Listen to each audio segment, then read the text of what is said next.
네, 오늘 첫 곡 레브의 줄리아, 아주 감미로운 노래 듣고 돌아왔습니다. 안녕하세요. 내 인생의 명작 김하준입니다. 몸을 담그기 전엔 물의 깊이를 모르듯이 세상에는 경험해야만 깨달을 수 있는 것들이 존재한다. 그것을 할 수 있는 방법은 그것을 하는 것뿐이다. 그러니 하고 싶다면 즉시 시작해야 한다. 수용할 수 있는 시간은 우리에게 영원하지 않다. 우지현 씨의 풍덩이라는 수필에서 발췌했습니다. 움직이지 않고 가만히 앉아 혼자서 고민한다고 해결되는 일은 없을 겁니다. 넘어지고 다치고 또 두렵고 걱정이 한가득 들더라도 일단 시작하면 그런 대로 저런 대로 흘러가게 되겠죠. 너무 두려웠던 일들이 일단 시작해보니까 적응해보니까 아무것도 아닌 일이 되었던 게 살면서 우리가 얼마나 많았어요. 힘들까봐 걱정했는데 예상대로 엄청 어렵고 힘든 일이 있더라도 그래도 우리가 그 일을 시도했고 겪었다는 게 커다란 재산이 된 적이 있을 겁니다. 어떻게 되더라도 일단 페달에 우리 발을 탁 올려놓아야 자전거는 앞으로 나가죠. 넘어지든 고꾸라지든 일단 자전거에 올라타야 그 다음 스텝으로 나아갈 겁니다. 침대 안에서 이불 속에서 도전하고 소파에 앉아서 과자 먹으면서 세상에 도전하고 경험할 수는 없겠죠. 그런 방법은 없습니다. 넘어지고 다치고 현실 속에 뛰어들고 아프고 상처받고 슬프고 또 다시 일어나고 그래야 더 단단한 신체 구조 그리고 더 단단한 마음 어떤 세팅 마음가짐이 갖게 될 겁니다. 마음 먹고 시작하기 그리고 결과는 신경 쓰지 않기. 오늘 우리가 생각해 봐야 할 일단 하기 이 도전 과제가 아닌가 싶은데요. 꼭 읽고 싶은 책이 있으면 저에게 알려주세요. 그리고 또 마음속에 너무 간직만 하지 마시고요. 당장 읽고 싶은 책이 있으면 읽어야 됩니다. 그런데 쉽지가 않죠. 이 바쁜 현대사회에서 일하고 또 살림하고 또 육아 얼마나 일이 많습니까? 차분한 공간에서 나만의 공간에서 한 장 한 장 책을 넘길 여유 모든 사람에게 주어지는 건 아닐 겁니다. 그래서 제가 있지 않습니까? 여러분들이 원하는 책, 원하는 음악 그리고 함께하고 싶은 모든 것들 저에게 알려주세요. 자, 오늘 내 인생의 명작 본격적으로 시작하도록 하겠습니다. 이담이 부르는 곡입니다. 12:45. 이 노래가 너무 요즘 좋습니다. 함께 들어보시죠. 네, 이담의 12:45 듣고 돌아왔습니다. 오늘 내 인생의 명작 여러분과 함께 나눌 주제는요. 인간의 행복은 어디서 오는가를 다룬 책 서은국 교수의 행복의 기원입니다. 네, 우선 제목이요. 참 별로라는 생각이 드시는 분도 아마 있을 수 있어요.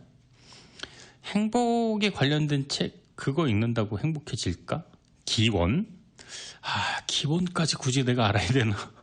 이런 생각 하시는 분 계신데 제가 감히 이렇게 말하고 싶네요. 재미없는 제목에 정말 재밌는 내용이다. 한 사람의 필자가 혼신의 힘을 다해서 몇 년간 집필한 책입니다. 그런데 제가 단순히 재밌다라고 표현한 이유는 무엇이냐면요. 깊은 내용을 담고 있는데 그 깊은 내용을 알기 쉽게 유쾌하게 풀어냈습니다. 정말 실력자들이 하는 행동이죠. 저는 그림이든 글이든 작품이든 조각이든 뭐든 음악이든 아무리 사람들이 칭찬해도 제가 들었을 때 어렵고 난해하고 도저히 이해가 안 되면 열심히 연구해서 드디어 이해를 해서 나는 깨달았다 이것보다 어떤 직관적으로 어느 정도 너무 가벼우면 안 되겠지만 어느 정도의 우리 직관으로 충분히 이해하고 받아들일 수 있는 선에서의 좋은 작품, 좋은 음악 이런 것들을 선호하는 편인데 정말로 이 서은국 교수는 그런 분입니다. 현재 연세대학교 심리학 교수고요. 학부도 연대에서 마치고 미국 일리노이 대학교 제 학문적 고향이라고 할 수 있죠. 제가 시카고에서 학교 나왔는데 저희 학교 옆에 유니버시티 오브 일리노이스 얼바나 샴페인이라는 학교가 있어요. 아마 아무도 모를 텐데 이 학교는 한국 분들은 잘 몰라요. 근데 그 로컬 레지던스들에게는 굉장히 명문 학교로 인식이 되어 있는 학교입니다. 한국 1세대 부모님들 입장에서는 아이비리그 대학도 아니고 내가 많이 들어본 대학도 아니고 유명한 주립대도 아니고 대체 이게 뭔데? 라고 말을 할 수가 있겠는데 제가 시카고에 있을 때 제 그 지인분들의 자녀가 여기랑 예일, 스탠퍼드 이런 데 같이 붙었는데 이 얼바나 샴페인을 갔었던 그 실화입니다. 네. 그러니까 그 명문대라는 거예요. 근데 이과계통, 이제 화학계통이 좀 유명한 학교이긴 한데 아무튼 이 대학교에서 그 행복 분야 권위자 이런 분야가 있어요. 행복 분야가 있는데 at dinner, 이름이 디너입니다. 저녁이 아니라 네, DIENER인데 이 교수의 지도를 받고 박사학위를 심리학으로 취득을 했습니다. 후에 캘리포니아 주립대 그 얼바인에서 교수 생활을 시작했고 4년 뒤에 종신 교수직을 받았습니다. 그런데 이제 다시 한국으로 돌아왔죠. 저자는 세계에서 가장 활발하게 인용되는 행복 심리학자 중 한 명입니다. 한국인 학자가 세계 학회에서 논문에서 인용되는 횟수가 이처럼 그 인문학계에서도 이처럼 많기란 쉽지 않은데요. 문화 그리고 행복 전문으로 많은 논문들이 OECD 행복 측정 보고서에서도 참고 자료로 사용될 정도입니다. 세계 100인의 행복학자에 선정되기도 했고요. 모교인 연세대로 돌아와서 주제가 행복의 과학이라는 그 렉처를 개강했는데 이 경고를 붙여놨다고요. 이 수업을 들어도 행복해지지 않습니다. 네. 그런데 수강 대기자가 엄청났다고 합니다. 그 출판사 서문에는 700명이라고 나오는데 제 입으로 700명이라고 말을 하는 게 이 700명의 근거가 뭔지 수강 대기자라는 자료를 그래서 말을 아끼다가 제가 말씀드렸네요. 최근에는 삼성그룹 사장단 회의, 삼성경제연구소 이런 아주 최고의 그 엘리트 그룹의 그 간부들을 대상으로 강연을 하고 있고요. 또 행복에 대한 차가운 사실들. 여러분들 왜 제가 차가운이라고 말씀드렸는지 조금 후에 알게 되리라고 생각됩니다. 자, 행복의 차가운 사실들을 사람들에게 전하고 있다라고 하는데요. 노래 듣고 돌아와서 본격적으로 행복의 기원 알아가 보도록 하겠습니다. DNC가 부르는 곳 Truthfully 듣고 오겠습니다. 이 책에는 서문이 굉장히 매력적이고 끌어다니는 요소들이 많은데 제가 서문 일부 발췌해서 읽어드리도록 하겠습니다. 당신이 알고 있던 그것은 행복이 아니다. 생존과 번식. 행복은 진화의 산물일 뿐이다. 열심히 사랑한 두 사람이 있었다. 둘은 결국 헤어졌고 남은 것은 시련의 아픔이었다. 울며시 새는 밤이 얼마나 흘러야 가슴속 상처가 아물 수 있을까? 이별에는 시간이 약이라지만 그보다 빠른 약이 있다. 바로 타이레놀이다. 돌팔이 처방 같겠지만 과학적 근거가 있는 얘기다. 진통제로 마음의 아픔을 줄일 수 있다는 논문이 최근 발표됐다. 심리학자 네이든 도알은 심적 고통을 겪는 62명을 대상으로 21일간 실험을 진행했다. 한 그룹에게는 매일 타이레놀 2알씩 복용하도록 했고 또 한 그룹에게는 아무 약효가 없는 약을 처방했다. 실험 결과는 놀라웠다. 타이레놀 그룹은 시간이 지날수록 마음의 아픔을 느끼는 정도가 눈에 띄게 타 집단보다 감소했던 것이다. 인간은 왜 행복을 느끼는가? 납득하기 어려운 사실이지만 우리 뇌는 심리적 고통과 신체적 고통을 같이 받아들인다. 똑같이. 몸과 마음의 고통은 인간의 생존을 위협한다는 점에서 차이가 없기 때문이다. 생존, 번식, 모든 생명체의 존재 이유이자 목적이다. 인간 역시 이 명제에서 벗어날 수가 없다. 그러나 인간은 단지 생존하기 위해 삶을 영위하는 것이 아니다. 이별의 고통을 알지만 다시 사랑에 빠지는 것처럼 아픔을 감수하고서라도 얻고 싶은 무언가를 위해 인생은 계속된다. 꿈을 위해, 사랑을 위해, 결국 행복을 위해 우리는 살아간다. 행복은 모든 사람이 바라는 삶의 최종 목표다. 그런데 과연 그럴까? 인간은 정말 행복하기 위해 살아가는 것일까?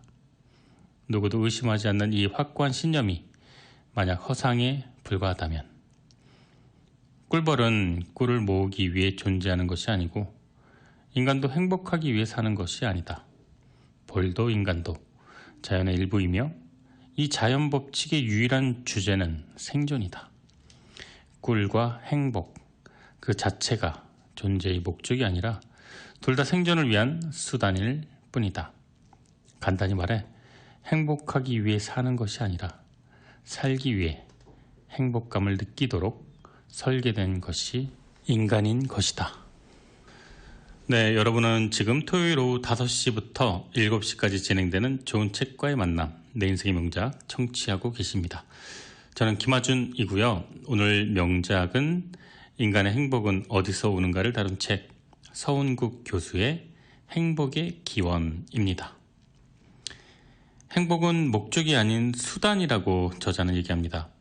인간은 행복하기 위해 산다는 기존의 통념을 뒤집는 행복의 진실에 대한 역설이 눈에 띕니다. 저자가 근거로 삼은 건 다윈의 진화론입니다. 저자는 인간의 행복한 삶을 추구하는 고차원적인 존재라는 철학적 관점에서 20년 넘게 연구를 해왔는데요. 그럼 그의 머리에 찬물을 끼얹은 게 바로 다윈의 진화론입니다. 깊은 고민과 연구 끝에 얻은 결론은 인간은 지능이 높을 뿐 타조나 숭어와 본질적으로 다르지 않은 100% 동물이라는 것. 이 새로운 시각은 행복에 대한 근본적 생각을 뒤흔들어 놓았습니다. 저자는 또 한 가지 의문에 사로잡히는데요. 인간도 동물인데 왜 인간은 행복을 느끼는 걸까? 이 행복의 기원은 이 질문에 대한 본인이 했던 질문에 대한 답을 내린 책입니다. 결론만 말하자면 행복은 생존을 위한 수단이라고 저자는 말합니다. 저자는 왜 인간은 행복을 느끼는가라는 말에 개를 등장시키는데요. 개의 입장에서 보면 인간은 굉장히 이기적입니다. 눈썰매를 끌라 그러고 마약을 찾으라 그러고 집을 지키라 그러고 앉아 일어서 굴러 손 이런 거 하죠. 개가 손이 있나요? 앞발 뒷발 있죠? 저희 개한테는 그런 걸 안 가르쳤는데, 그리고 사실 그런 걸 가르치고 막 자랑하는 분들을 좋아하지 않았어요. 근데 지금 저희 개가 12살인데 좀 가르칠 걸 그랬나 이런 생각도 드는 게, 너무 아무것도 안 하니까 뭐라도 좀 가르칠 걸 했나 이런 생각도 듭니다. 건강하면 됐죠 뭐. 자, 너무나 많은 것을 가르칩니다. 캘리포니아 해변에 사는 주인을 만나면은 서핑을 강요할지도 모르겠죠. 그런데 하루 종일 이렇게 누워만 있는 개를 굴러 일어서 앉아 이런 그거를 시킨다는 것도 인간의 어떻게 보면 이기적인 욕구일 수 있겠죠. 고양이 같은 경우에는요, 자기가 엄청난 속도로 이리 뛰고 저리 뛰고 점프하고 개인기하고 자기 꼬랑지를 물고 갑자기 정말 높이 있는 그 어떤 건물이 아니라 그 타워 이런 데도 막 올라가고요. 진짜 제 키만한 신발장도 막 올라가고 막 그럽니다. 혼자서 놀고 혼자서 샤워하고 혼자서 먹고 싸고 다 하죠. 그런데 이제 개들은 뭔가 같이 해주는 걸 좋아하고, 요즘 좀 그런 생각이 그래서 듭니다. 이제 같이 빵야라도 좀 할 걸 그랬나, 손, 발 이런 거 달라고 그런 생각도 좀 드는데, 지금 50파운드 정도 나가는데 안 움직이려고 하니까. 네. 자, 본론으로 넘어가서요. 개에게 갖은 개인기를 요구하는 이 철없는 개 주인의 입장은 이렇습니다. 공놀이도 하루 이틀이고 뭔가 기막힌 재주를 가르치고 싶은데 서핑을 한번 가르쳐 볼까? 자, 그런데 주인은 개가 가장 좋아하는 걸 알고 있습니다. 그것은 새우깡입니다. 저에게도 새우깡 엄청 좋아합니다. 왜 새우깡, 제가 모든 과자는 절대 입에 안 돼요. 근데 왜 새우깡만 먹는지, 이거는 저에게만 그런 줄 알았더니 이 개도 그러는 거 본데, 그 약간 비릿한 냄새 있잖아요. 그거를 좋아하는 것 같아요. 비릿한 냄새. 자, 이제부터 조련합니다. 개가 물가로 오면 새우깡을 줍니다. 물에 발을 담그면 또 새우깡을 주고요. 서핑보드에 발을 또 올리면 새우깡을 주고요. 한 단계 미션마다 새우깡을 주다가 결국 개가 서핑을 타게 됩니다. 자기도 모르게 말이죠. 그런데 개는 단지 새우깡이 먹고 싶었을 뿐 멋지게 파도를 가르고 싶은 마음은 없었습니다. 저자는 이거를 새우깡을 먹을 때 뇌에서 유발되는 쾌감에 개가 따라한 행동이다라고 얘기를 합니다. 그 쾌감을 계속 느끼기 위해 개는 새우깡을 먹으려고 했고, 그 결과가 서핑의 성공이라고 말이죠. 저자는 말합니다. 자연은 기가 막힌 설계를 했다. 내 생각에 개에게 사용된 새우깡 같은 유인책이 인간의 경우 바로 행복감, 쾌감이다. 개가 새우깡을 얻기 위해 서핑을 배우듯이 인간도 쾌감을 얻기 위해 생존에 필요한 행위를 한다. 인간이 음식을 먹을 때, 데이트할 때, 얼어붙은 손을 녹일 때, 아, 맛있다. 아, 데이트할 때, 아, 행복하다. 얼어붙은 손을 녹일 때, 아, 따뜻하다. 뭐 이런 느낌. 그 느낌을 경험해야 또 음식을 먹고 데이트를 하고 손을 녹이게 됩니다. 그래야만 또다시 사냥을 나가고 이성에 관심을 갖습니다. 먹고 자고 사랑할 때 인간이 행복을 느끼는 이유는 결국 생존을 위해서입니다. 즉 쾌감을 느껴야만, 혹은 쾌감을 느끼기 위해 인간은 먹고 자고 사랑하는 데 몰두하고, 이 관점에서 보면 행복은 삶의 최종 이유도 목적도 아니라 그저 도구일 뿐입니다. 생존을 향한. 따라서 이렇게 정의합니다. 저자는 인간은 행복을 위해 사는 게 아니라 살기 위해 행복감을 느끼고 싶어한다. 자, 노래 듣고 돌아오겠습니다. Dan and Shy가 부르는 것 듣길라 함께 듣겠습니다. 행복은 강도보다 빈도가 중요하다. 네, 저자가 가장 중요하다고 생각하는 글을 이 책 앞에 써 놓았는데, 이 글이 바로 그 글입니다. 인간은 생존을 위해 행복을 추구하는데, 그런데 이게 현실과 무슨 연관이 있을까요? 어쨌거나 우리는 행복하게 살고 싶고, 그래서 사람들은 대학 간판, 연봉, 또 집 크기, 뭐 자동차의 브랜드, 이런 것 때문에 열심히 삽니다.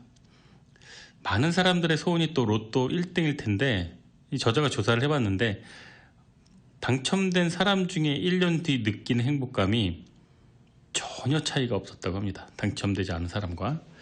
인간의 감정은 어떤 자극이나 변화에도 바로바로 적응을 하기 때문입니다. 행복은 한 방에 해결되는 게 아니라 모든 쾌락은 소멸되기 때문에 한 번의 커다란 기쁨보다 작은 기쁨을 쪼개서 여러 번 느끼는 게 훨씬 더 유리하고 절대적이라고 합니다. 행복의 기쁨은 강도가 아니라 빈도다. 저자 유학 시절 이 문구가 지도교수가 쓴 논문의 한 구절이라고 합니다. 이것도 아주 표절에 민감한 나라니까 바로 또 인용을 했죠. 저자는 이게 행복이 가장 중요한 진리를 담은 문장이라고 강조하고요. 살아가는 한 우리는 끊임없는 행복을 고민할 수밖에 없다. 이렇게 얘기합니다. 근데 그 고민이 어떻게 하지와 왜, 근본적인 이런 왜라는 고민을 하는 것은 다를 겁니다. 사회심리학자 허태균 교수가 추천서를 이렇게 썼습니다. 이 책에 대해. 이 책으로 우리는 결코 행복해지지는 않을 것이다. 그런데 이 책을 읽지 않고서는 우리는 왜 행복해야 하는지조차 알 수 없을 것이다. 네, 그렇다면은 행복은 강도보다 빈도가 중요하다면 그걸 일상에 적용해 보면 어떨까요? 로또에 당첨돼서 100만 불을 일시불로 타는 것보다 다달이 매달 만보를 뭐 오랫동안 타는 게 더 행복하겠죠. 뭐 40살까지 열심히 일해서 사장이 되고 은퇴해갖고 뭐 50부터 여행 다니고 낚시 다니고 등산 다니고 이것보다 뭐 40부터 새로운 일을 시작해서 70대 사장이 되고 그런 다음에도 천천히 꾸준히 더 발전한다면, 그리고 80, 90까지 사회활동을 한다면 더 행복하지 않을까. 뭐 열심히 일해갖고 뭐 40 중반에 은퇴하고 편안하게 살아야지라는 마음을 가지고 있는 분도 계실 수 있겠지만, 사실상 은퇴하고 나서 아무것도 안 하는 삶이 행복하다는 사람을 아직까지 본 적은 없으니까요. 일 한참 할 때는 좀 쉬고 싶은 마음을 이해하겠지만, 또 쉬면은 일하는 게 너무나도 부럽고 그렇죠. 그러니까 한 방에 무엇을 끝내는 게 아니라 작은 행복이 자주 발생해야 인간은 행복하다, 이렇게 저자는 얘기합니다. 행복해지려면 정말 칭찬을 하루에 그냥 몰빵으로 너는 최고야, 이거를 10명한테 듣는 것보다 2, 3일에 한 번씩 듣는 게 더 좋겠죠. 제가 이제 영어 학원을 하면서 학생들을 가르치다 보면 하루에 엄청나게 공부를 많이 하는 것보다 하루에 10분, 20분 공부해서 뭐 리뷰하고 단어 외우고 막 이런, 저는 이제 성인 영어 회화니까 그런 성인분들이 훨씬 더 오래 꾸준히 이렇게 배우고 메모리를 하는 걸 볼 수가 있었어요. 막 엄청난 열정으로 단기간에 이런 목표를 가진 분들은 거의가 아니라 전부 다 원하는 목표를 이루지 못했습니다. 몸도 그렇잖아요. 단기간에 살을 빼려고 하는 분들 대부분이 요요에 시달리거나 아예 체중을 빼지도 못하는 경우가 다반수죠. 뭐 예를 들어서 내 나이 뭐 31살에 불같은 사랑을 나눴어. 그녀의 뭐 앵두 같은 입술, 호수 같은 눈망울, 그녀 생각하면 아직도 잠을 못 이뤄. 뭐 이렇게 31살 여름 짧은 추억을 그리워하는 게 아니라, 매일 보아 조금은 질리지만 또 뭐 호수 같은 눈망울은 아니지만 연못 같은 앵두 같진 않지만 복분자 열매 마냥 불구스름하고 뭐 작은 계곡 마냥 물이 흘러넘치는 그런 부드러운 입술을 가진 나의 반려자, 나의 어떤 그 배우자를 생각하는 어떤 소소한 행복, 그것도 또 굉장할 겁니다. 나의 가족과 함께하는 그 작은 행복이 한 15년 전, 23년 전 느꼈던 강렬한 짧은 행복보다 더 인간을 행복하게 해주는 게 아닌가 생각 듭니다. 뭐 앵두든 뭐 복분자든 뭐 보아야 추억이 되고 행복이 되겠지요.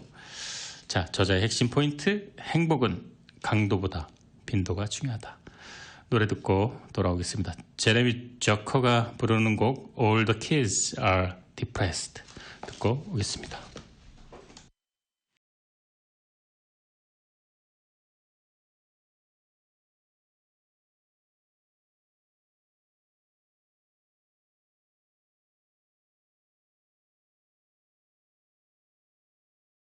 발췌해서 소개해 드리겠습니다.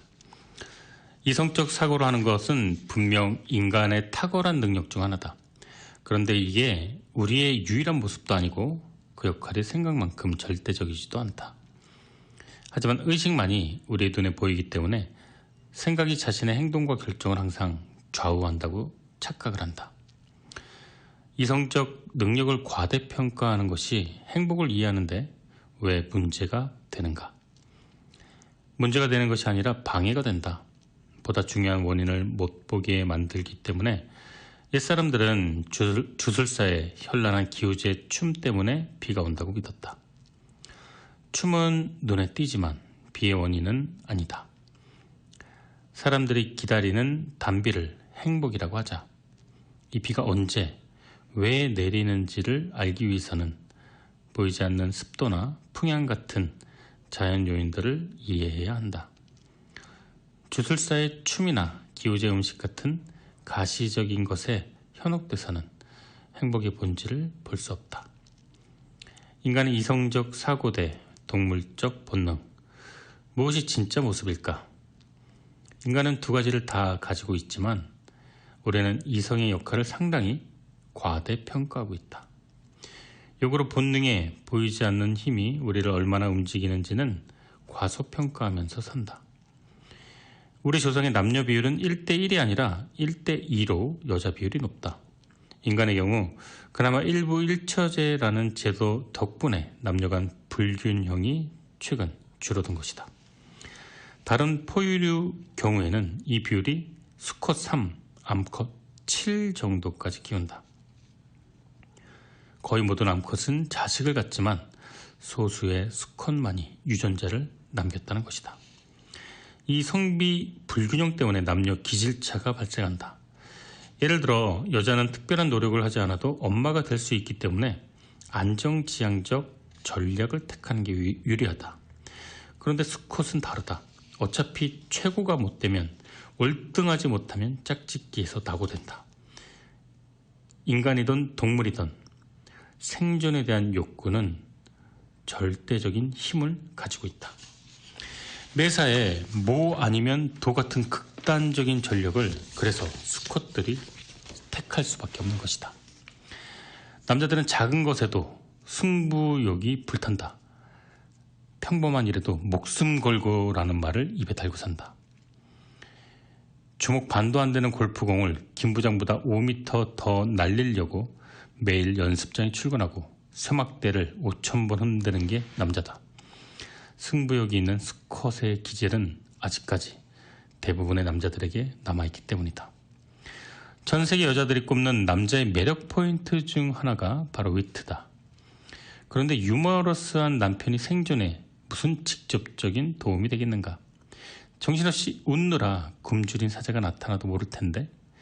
그렇다. 위트 자체는, 유머 자체는 생존 필수품이 아니다.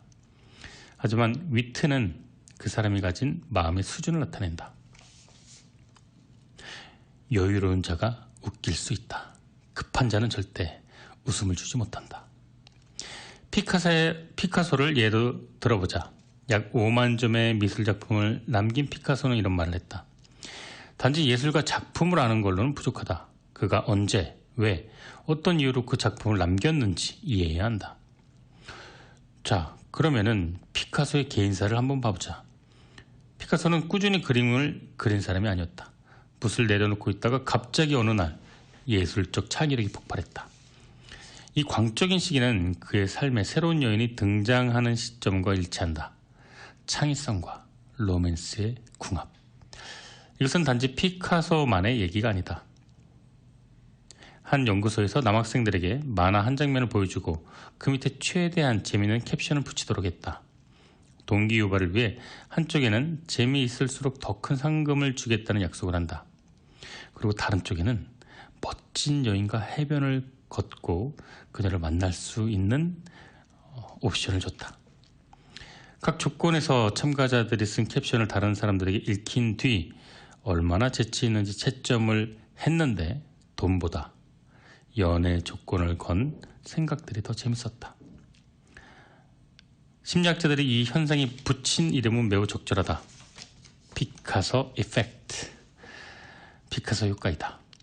남자들은 여자에게 환심을 사기 위해 농담을 하고 능력을 키우고 그리고 여성으로 인해 남자들은 더 열심히 일하고 더 열심히 농담을 한다. 그러니 여성들이여, 남자가 왜 그렇게 애써 썰렁한 농담을 하는지 넓은 마음으로 이해해 주길 바란다. 네, 윤형주의 우리들의 이야기 듣고 돌아왔습니다. 네, 본문 내용입니다. 인간이 음식을 먹을 때, 데이트를 할 때, 얼어붙은 손을 녹일 때, 아, 행복해, 아, 좋아, 이런 느낌을 경험해야 한다. 반드시. 그래야 또 사냥을 나가고 이성에 대한 관심을 갖고 그래야 인류가 유지된다. 먼 옛날 어느 남자가 고기나 여자에는 전혀 관심이 없고 오직 나무에 나이테를 셀 때만 묘한 쾌감을 느꼈다고 치자. 눈만 뜨면 밥도 안 먹고 나가서 나무를 자른다. 그는 성인기까지 살아남을 가능성이 희박하다. 살아남는다 해도 나이테 동호회에서 어느 정신 빠진 여자를 만나기 전에는 유전자를 남길 수가 없다. 우리는 이런 기이한 라이프 스타일을 가진 자들의 후손이 아니다. 호모 사피엔스 중 일부만이 우리의 조상이 되었는데 그들은 목숨 걸고 사냥을 하고 기회가 생길 때마다 짝짓기와 성행 위에 최선을 다해 힘쓴 자들이다. 무엇을 위해? 삶의 의미를 찾아서? 자아 성취? 아니다. 고기를 씹을 때, 이성과 살이 닿을 때 한마디로 느낌이 완전 좋았기 때문이다. 우리 조상이 된 자들은 이 강렬한 기분을 느끼고 또 느끼기 위해 일평생 사냥과 이성 찾기에 전념했다. 이 과정에서 그들은 자신의 유전자를 남기게 된다. 미국 다트머스 대학의 마이클 가자네가 교수는 세계에서 가장 저명한 뇌 과학자다. 그는 자기의 책에서 질문을 던졌다. 인간의 뇌는 도대체 얼마나 무엇을 하기 위해 설계됐을까? 평생 연구를 토대로 그가 내린 결론은 인간관계를 잘하기 위해서, 그리고 뼛속까지 인간은 사회적이다, 이런 표현을 썼다.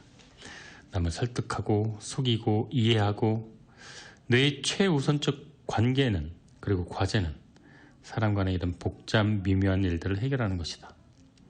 옥스퍼드 대학의 인류학자 로빈 덤바 교수의 생각도 비슷하다. 오랜 진화 과정 중 어떤 큰 변화가 호모 사피엔스의 뇌 발달에 기여했을까? 진화 과정에서 일어난 주요 사건들과 유골의 크기 변화를 비교해보면 결론이 나온다.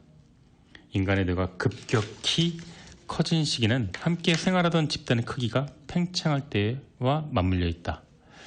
약 10명 소규모 집단에서 생활하던 인간이 정글을 나와 초원 생활을 하며 집단의 크기가 150명 정도로 커질 때 교류가 증가하고 마음속에 자기 생각을 숨기고 상대방의 의도를 파악하기 위해 더 높은 지능이 필요하게 됐다.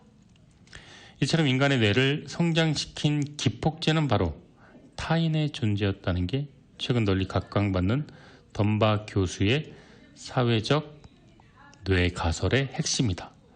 인간을 가장 인간답게 만드는 뇌, 한마디로 사람들과의 관계를 잘 맺기 위해 뇌가 발달했다는 것이다.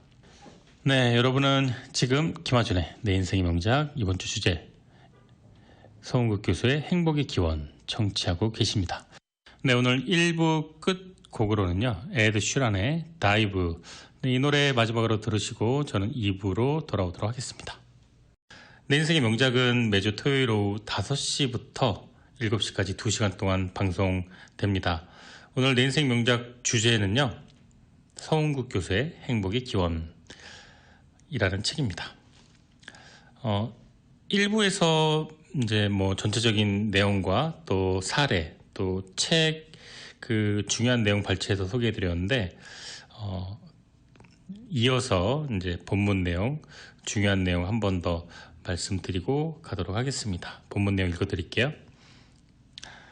나는 대학에서 행복에 대한 강의를 15년째 하고 있다. 매 학기 학생들에게 자신을 가장 행복하게 해줄 사건을 적어보란다. 독보적인 1위는 복권 당첨이다.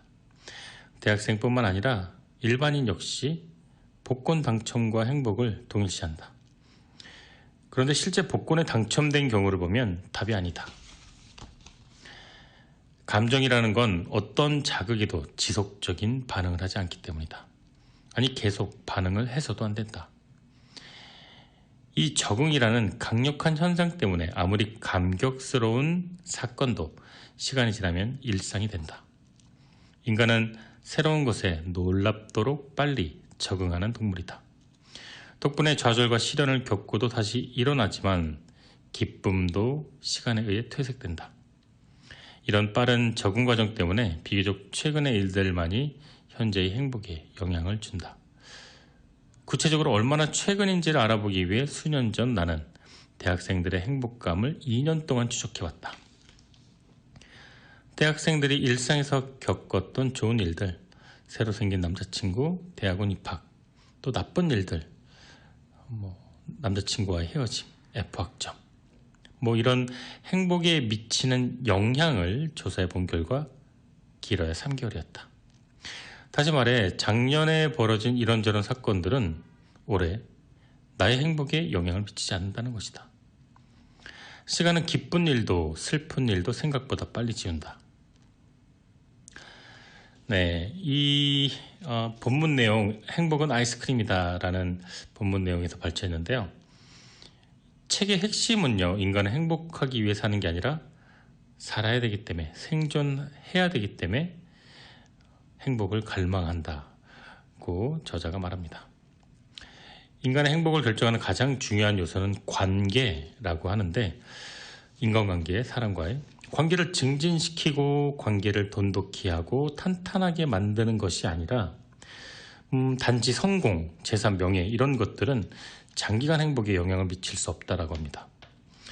그래서 100억짜리 로또에 당첨됐다라고 해도 그게 주위 사람과 나와의 관계를 맺고 있는 사람과 나눌 수 없는 것이라면 나의 행복은 지속되기 어렵다라고 저자는 말합니다. 예전에 돈의 속성이라는 책이 있었죠. 내 인생의 명작에서. 김승호 회장이 그 책에서 이런 말을 했습니다. 내 목표는 내 주위에 있는 100명을 모두 부자로 만드는 것이다.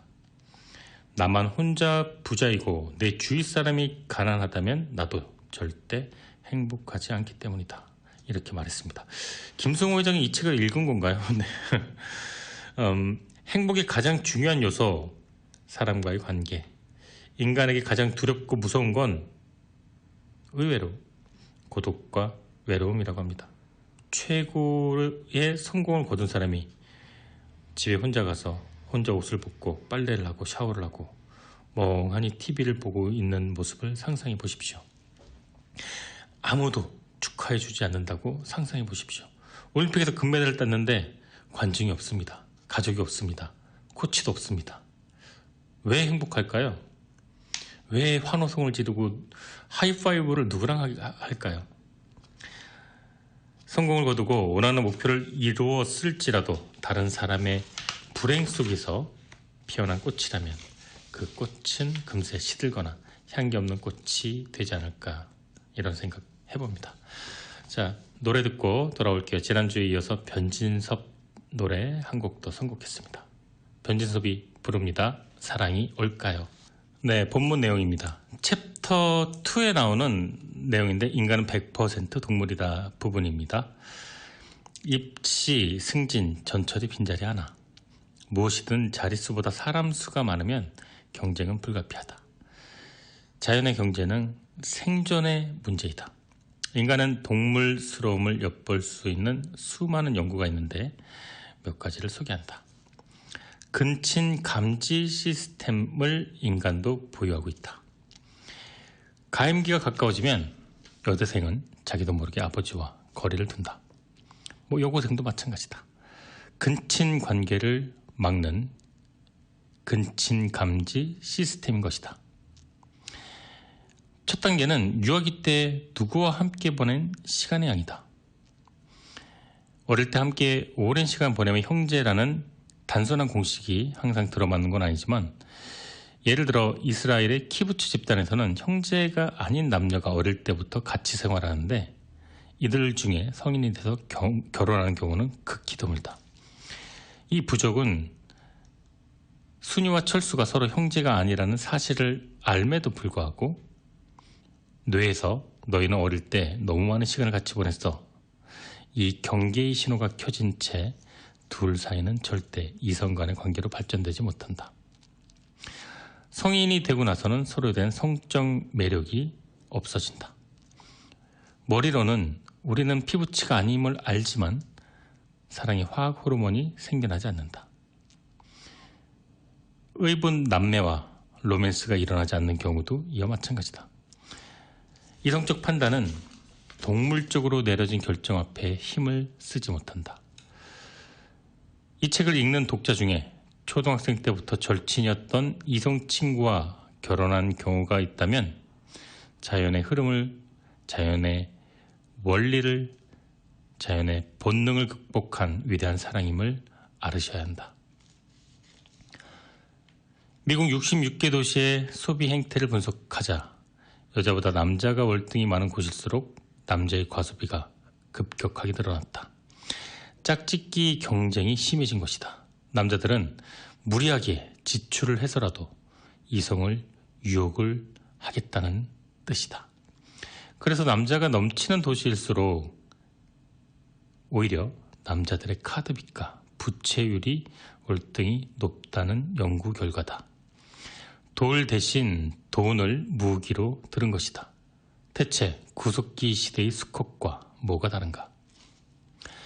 인간도 동물인데 이 동물은 왜 행복을 느끼고 싶어하는 걸까?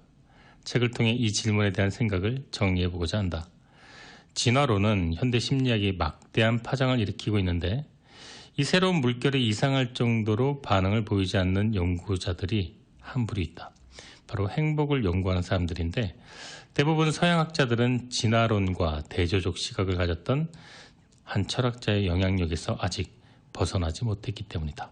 바로 아리스토텔레스다. 따라서 다윈과 다윈의 종의 기원, 아리스토텔레스의 이야기를 본격적으로 다뤄볼 필요가 있다. 행복은 누군가에게 경험되어야 하고 그리고 현상이다. 그리고 그 누군가는 인간이다. 그러므로 인간을 어떤 존재로 보느냐에 따라 행복의 정체도 달라진다.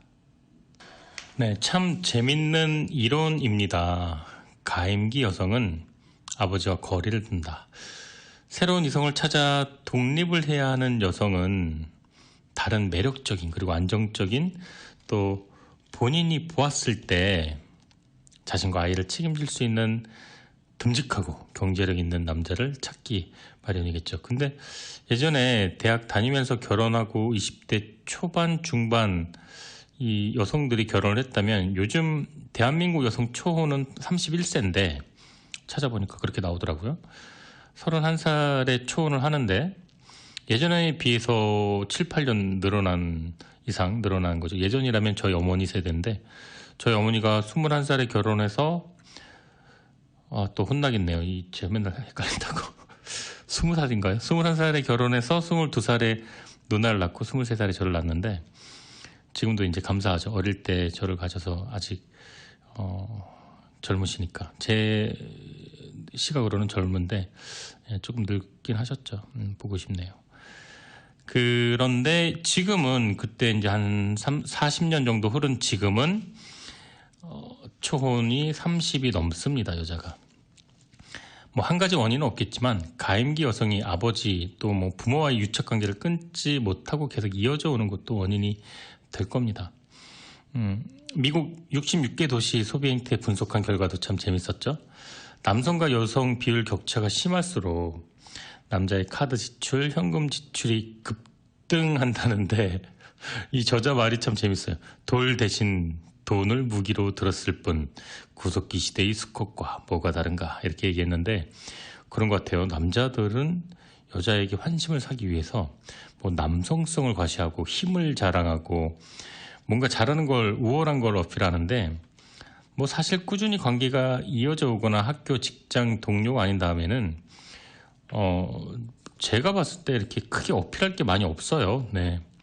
만약에 뭐 좋아하는 여자한테 어필하려고 좋은 차를 샀는데 그 여자를 태울 기회가 없다면 어떡하겠습니까? 예를 들어서 뭐 다 절대 그런 경우 많지는 않지만 좋아하는 여자한테 어필하려고 좋은 집을 샀는데 그 여자를 집에 데려올 기회가 없어요. 어필할 수 있는 게 선택지가 많지가 않습니다. 그렇다고 무작정 몸짱을 만들기엔 체질상 병약한 사람도 있을 수 있고요. 그러다 보니까 만만한 게 뭡니까? 카드입니다. 그냥 긁고 나중에 내자. 엄청난 부채가 쌓입니다. 몇 번 만나지도 않은 여성에게 바꿀 때도 안 된 전화기 아이폰 최신형으로 바꿔주고, 네? 또 갤럭시 폴더러 폰 있죠? 그게 거의 2,000불 가까이 하던데 이렇게 접히는 전화기 있잖아요. 안녕하세요. 이거 몇 번 하고 취미가 뭐예요? 이러고 바로 막 선물 나가고 말이죠. 근데 정작 본인은 갤럭시 5 7년 전 나온 액정 깨진 화면 테이프 붙이고 다니면서 선물을 남발합니다. 갑자기 또 하는데 슈걸라는 그 설탕 슈걸 이 영화가 있어요. 이렇게 살짝 독립영화 분위기인데 정말 저는 재밌게 봤는데 이제 메이저리그에 데뷔하지 못한 도미니칸에 대한 이야기예요. 결국 인간 승리를 해서 메이저리그 데뷔를 하고 월시리즈 우승을 하고 이게 아니라 끝까지 이제 데뷔를 못합니다. 웃을 얘기는 아닌데 그리고 이제 뉴욕에 건너와서 차이나타운에서 목공소에서 조각을 하는 걸로 영화가 끝나는데 그 영화에서 주제가 이렇게 나와요. 절대 한두 번 본 이쁘게 생긴 백인 여자아이에게 너의 마이너리그 첫 승 거둔 야구공을 선물하지 말라. 이게 후배들에게 남긴 조언을 한번 남겨주십시오. 뭐 이렇게 했는데 이런 말을 했던 저는 정말 공감이 많이 갔습니다. 내가 정말 아끼는 것을 한두 번 본 아름다운 여성에게 선물하는 건 뭐 그것도 어떻게 보면 남자의 낭만일 수 있겠습니다. 네. 자, 제 상식일 수도 있는데 틀릴 수도 있고요. 여성들이 돈 잘 쓰고 선물 잘 주는 남자에게 어느 순간적인 관심과 호감은 가겠지만 진지하게 이 남자와 관계를 이어가는 데 있어서 뭐 그렇게 크게 작용하지는 않을 것 같은데요. 아닌가요? 맞나요? 네, 이런 마인드니까 장가를 제가 못 간 걸 수도 있는데 뭐 환심을 사기 위해 카드를 긁는 것보다 감미로운 음악을 함께 듣거나 좋은 책을 주제로 이야기를 나누거나 뭐 대화가 통하거나 이러면 더 관계가 이어가지 않을까라는 생각도 드는데 제 말은 그렇게 귀담아 들을 필요가 없는 게 지금 이렇게 노총각이 되면서 이런 얘기를 한다는 게 굉장히 아이러니하네요. 사랑과 결혼이 이론처럼 된다면 뭐 그죠? 세상에 싱글 노총각 노처는 존재하지 않겠죠. 자, 노래 듣고 돌아오겠습니다. 저스틴 비버가 정신 차리고 부른 노래, 저스틴 비버와 베니 블랑코가 부른 곡입니다. 런니. 본문 내용입니다. 인간이 현재 가진 신체적 모습과 생각, 감정, 이것은 우연히 갖게 된 특징이 아니다.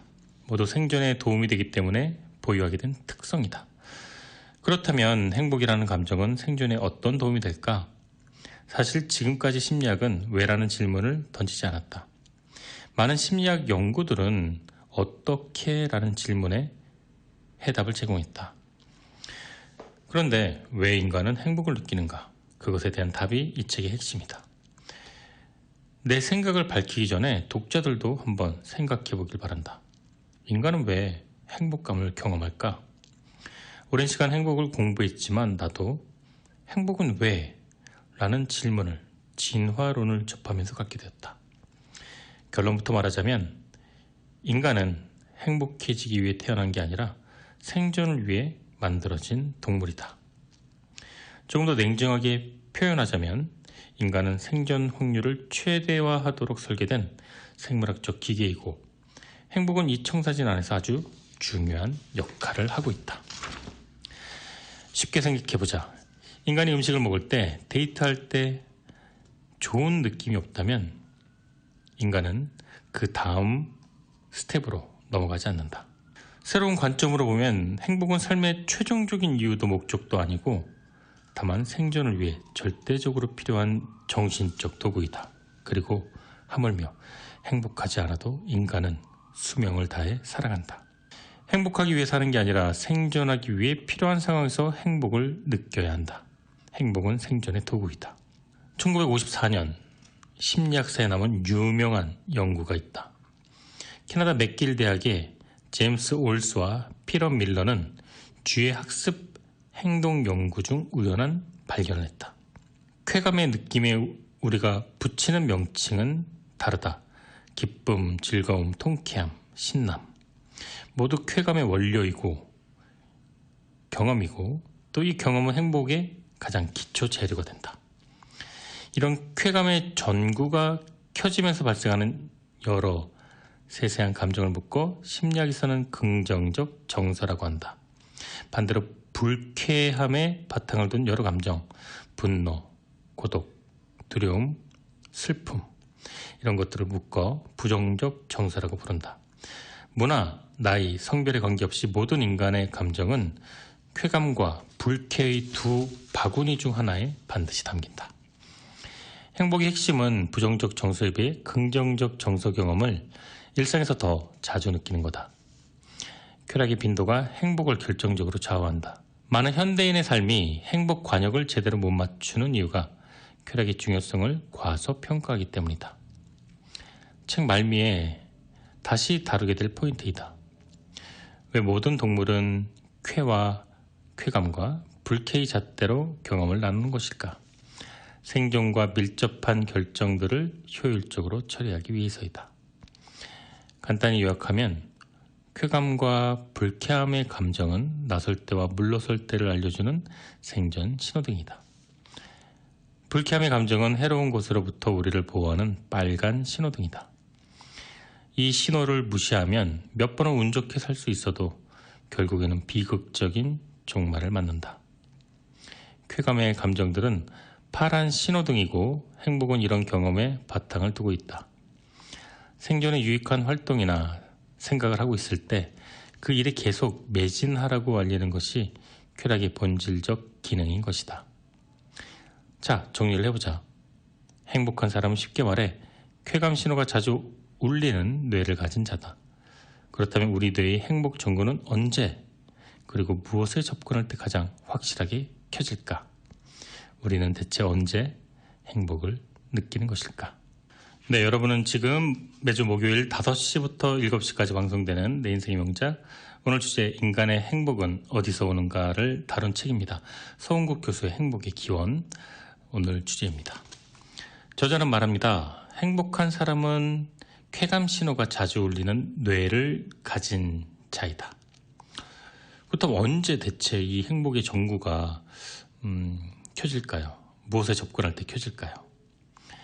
우리 뇌의 행복 전구가 켜지는 건 어떨 때 켜지는 건 각자 찾아야 될 문제지만 요지는 즐거움과 쾌락의 범위가 넓고 빈번하게 발생하는 자가 행복에 쉽게 이르는 사람이다라고 말합니다.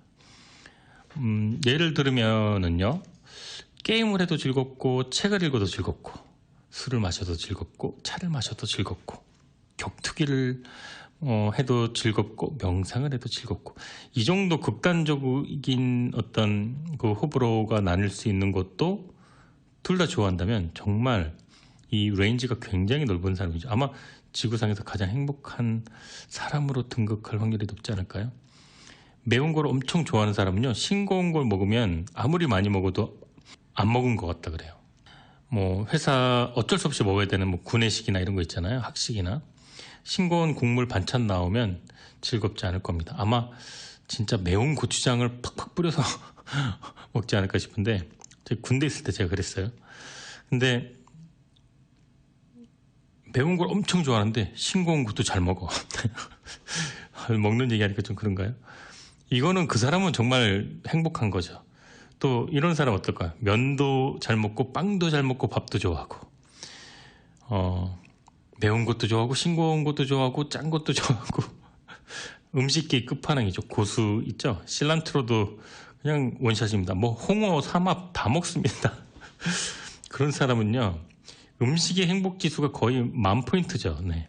저는 의외로 못 먹는 게 되게 많은 게, 뭐 홍합, 삼합 이런 것도 못 먹는다는 표현이 좀 그런 게, 아예 먹어본 적이 없어요. 예, 네. 부럽습니다. 먹는 사람. 실란트로도 못 먹고요. 저 가지를 못 먹겠. 미국 와서는 좀 먹었었는데, 어릴 때는, 한국에 있을 때는 가지를 제가 못 먹었어요. 지금도 솔직히 말하면 이걸 대체 무슨 맛으로 먹는지 그냥 물컹물컹하고. 네. 근데 또 의외로 제가 미역줄거리를 너무 좋아합니다. 미역줄거리 막 이렇게 식감도 좋고, 제가 바닷가에서 진짜 한 3m 정도 잠수한 느낌. 네, 너무 상쾌하고 꼬들꼬들하고 맛있습니다. 고사리, 미역줄거리, 뭐 미나리, 콩나물보다 저 앞에 콩나물 대가리 없는 거 있죠? 이름은 생각이 안 나는데 그것도 되게 좋아해요. 네, 제가 좋아하는 음식이 뭐가 중요하겠습니까? 왜 이런 얘기를 합니까? 행복감을 가장 많이 느끼는 사람은 행복에 대한 행복 전구가 자주 켜지는 사람이다. 행복에 대한 레인지가 굉장히 범위가 넓고 자주 깜빡이는 사람이다. 짠 거, 매운 거, 뜨거운 거, 시원한 거 다 좋아하는 사람이다. 자기 주장이 강한 사람, 활발한 사람, 차분한 사람 다 좋아하는 사람이다. 키 큰 여자, 키 작은 여자, 안경 낀 여자, 머리 짧은 여자 다 좋아하는 남자다. 네, 행복감이 커질 수밖에 없습니다. 수필을 좋아하고, 그런데 또 시집도 좋아하고, 고전은 마찬가지로 또 좋아하고, 베스트셀러 오케이. 올드 팝송을 좋아하는데 방탄소년단 노래를 들어도 신이 납니다. 그리고 느닷없이 들리는 트로트 뽕짝에 몸을 맡깁니다. 정말 해피 바이러스, 바이러스 하면 안 되죠. 해피 투게더입니다. 지금 말만 해도 너무 행복한 사람인데 그런 사람 되고 싶네요. 가장 행복한 가정에서 자란 아이는 늘 정답을 말합니다. 엄마가 좋아, 아빠가 좋아. 저는 엄마가 좋아요. 그런데 아빠도 좋아요. 왜냐하면 전 행복의 기원을 읽고 쾌락의 범위를 넓고 빈번하게 가져가라는 우리네의 행복정구 이 항목을 주의 깊게 읽었기 때문입니다. 네, 어떤 어린아이가 이렇게 말을 한다면 깜짝 놀라겠네요. 자, 노래 듣고 돌아오도록 하겠습니다. 아주 흥미로운 노래예요. If I Ain't Got You, 로제, 수연, 온유가 같이 불렀습니다. 바라는 바다에 삽입된 곡이에요. 네, 아름다운 곡이었습니다. If I Ain't Got You, 로제, 수연, 온유, 바라던 바다 삽입곡입니다. 본문 내용이에요. 2011년 가을 뉴욕 맨하탄에 사는 제프 렉스데일이라는 39세 남자의 이야기다. 여자친구와 헤어진 후 뭐든 대화하고 싶은 사람은 저에게 전화하세요. 외로운 제프. 전화번호가 적힌 종이를 맨하탄 곳곳에 붙였다. 그에게 전화를 건 사람은 무려 7만 명. 영국, 캐나다, 나이지리아, 심지어 한국에 사는 사람들도 제프를 찾았다. 자기도 외롭다는 하소연과 함께 힘내라는 응원 메시지도 줄을 이었다. 사람에게 가장 필요한 건 사람이다. 인간이 경험하는 가장 강렬한 고통과 기쁨은 모두 사람에게서 비롯된다. 사랑하는 사람의 죽음, 이별, 짝사랑은 인간을 몹시 고통스럽게 앓게 하는 경험이다. 하지만 인간이 느끼는 가장 강력한 기쁨 또한 사람을 통해서 온다. 왜 인간은 서로를 필요로 할까? 사람이 꽃보다 아름다워서가 아니라 막대한 문제가 걸려있기 때문이다. 바로 생존. 세상에 포식자들이 있는 한 모든 동물의 생존 확률은 다른 개체와 함께 있을 때 더 높아진다. 우리 조상이 물려준 생존 패키지는 우리들은 쾌감을 느낄 때 생존에 유리하다는 것이다. 고통과 같은 부정적인 경험이 우리를 위협으로부터 포식자에게 보호하는 역할을 한다면 긍정적인 정서는 생존에 필요한 자원을 찾게 만들어주는 것이다. 어떤 사람이 음식을 입에 넣어도 종이맛밖에 느끼지 못해 고기와 음식을 먹지 않는다면 결국 영양실조로 사라지게 된다. 먹는 즐거움은, 먹는 쾌감은 반드시 생존에 필요하다. 행복에 대한 쾌감도 반드시 생존에 필요하다. 인간이 생존하기 위해 확보해야 했던 또 다른 절대적인 자원이 있다. 앞에서 언급한 사람인데, 인간은 먹는 쾌감을 느껴야 음식을 찾든 사람이라는 절대적 생존 필수품을 확보하기 위해 우선 인간을 좋아해야 한다. 사회적 영양실조를 막는 가장 효과적인 방법은 사회활동을 하는 식욕을 갖는 것이다. 사람을 만나고 그 사람과 살을 비비고 이럴 때 뇌에서는 사회적 쾌감을 방출한다. 초고속 승진으로 쾌감이 일어나는 것이 아니라 초고속 승진을 했을 때 사람들이 나에게 주는 인정 그리고 축하 때문이다. 당신이 어쩌다 지구에 혼자 남았다고 생각해보자. 자랑할 사람도 축하해주는 사람도 없는 세상에서 책상 위 화분만이 당신을 축하한다면 말만 해도 눈물이 난다. 생존과 짝짓기. 인간은 좀 더 세련되고 복잡하게 대의 명분을 만들어 자기도 모르게 그 목표를 이룰 뿐이다. 동물과 전혀 다른 것이 없다.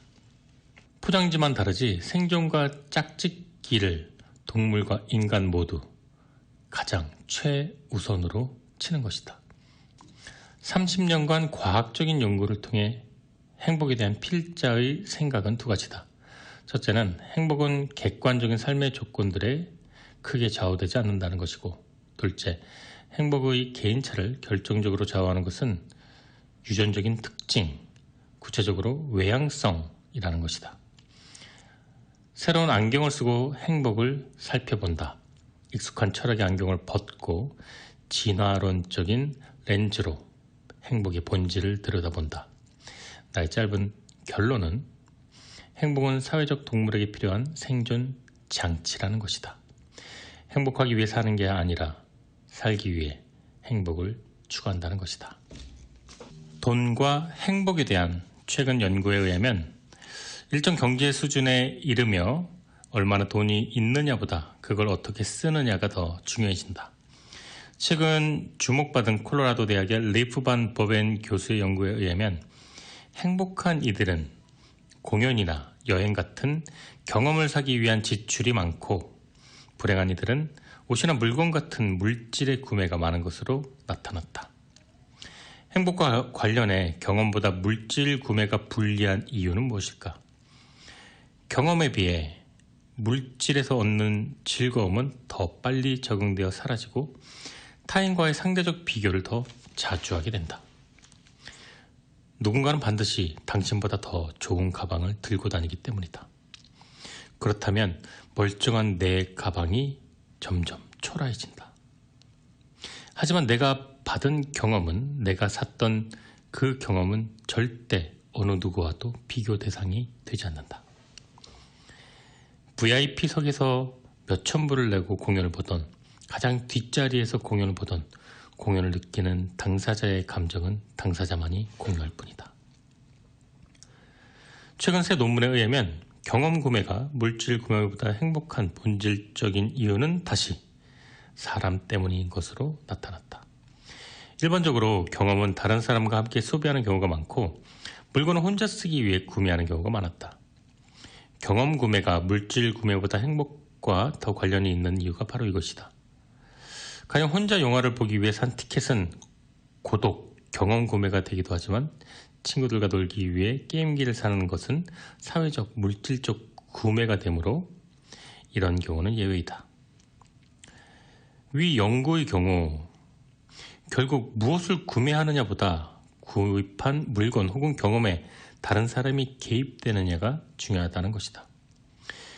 또 경험을 구매한 자는 다른 사람과의 대화에서 자신의 경험을 평생 이야기할 수 있다. 나 안나푸르나 산 갔다 왔잖아. 에베레스트 산 6,000고지를 정복했어. 나 네팔을 가서 어떤 식물을 봤는데 정말 신기하더라. 나 브로드웨이에서 뮤지컬을 봤는데 정말 환상적인 기분이었어. 이러한 경험은 절대로 시간이 흐른다고 변하지가 않는다.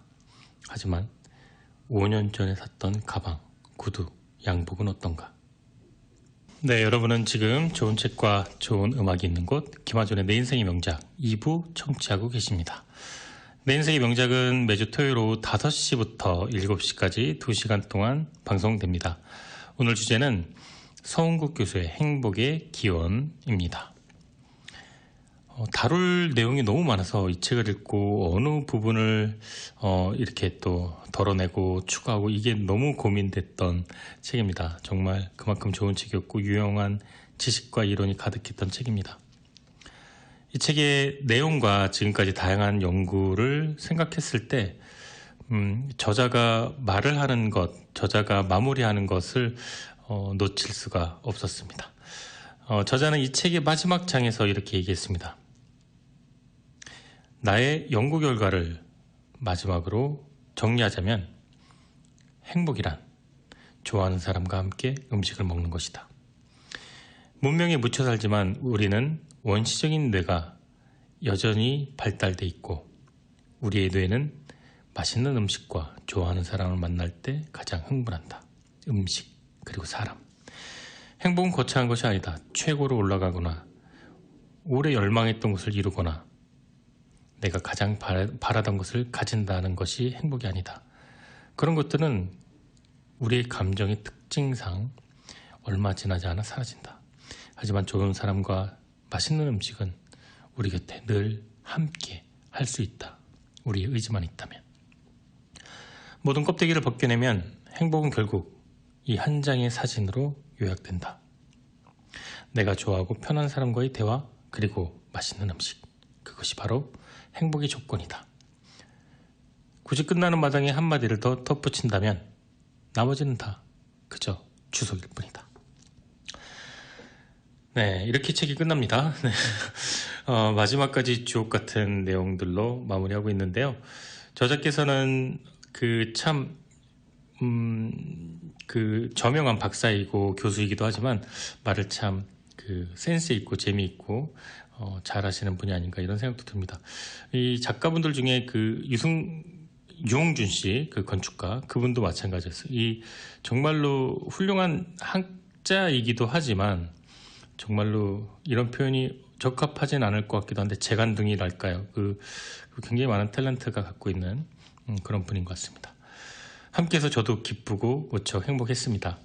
지금까지 내 인생의 명작, 저는 책을 사랑하는 남자 김화준이었습니다. 다음 주에 저는 다시 찾아뵙도록 하겠고요. 오늘 끝곡으로는 여러분들이 굉장히 많이 좋아하셨던 지난주 곡입니다. 많은 사람들에게 문의가 왔어요. 내 마음에 비친 내 모습, 곽진원이 부르는 곡 끝곡으로 들으시면서 다는 못 듣겠네요.